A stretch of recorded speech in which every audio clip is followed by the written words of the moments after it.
வடநாட்டுக்காரன் இங்கே வந்து ஹோட்டல் வைக்கிறான், துணிக்கடை வைக்கிறான், அது வைக்கிறான், இது வைக்கிறான், இங்கே உள்ள தமிழ் தன்னுடைய தொழிலை செய்ய முடியவில்லை என்று பெரியார், அண்ணா இவர்களெல்லாம் வடநாட்டு எதிர்ப்பு என்கின்ற அடிப்படையில் இவர்களெல்லாம் வெளியேற்ற வேண்டும் என்று ஒரு காலத்தில் போராடினார்கள்.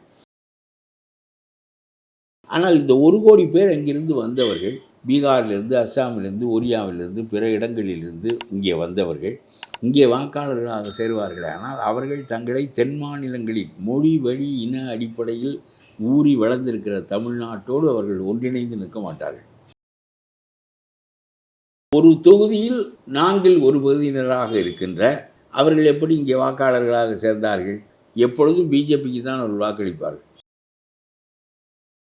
ஒரு மனிதனுக்கு ஒரு ஓட்டு என்று சொல்லுகிற நம்முடைய ஸ்டாலின் ஒரு கருத்தை சொல்ல வேண்டும். இந்திய அரசியல் சட்டத்திற்குள்ளே நுழைய வேண்டும்.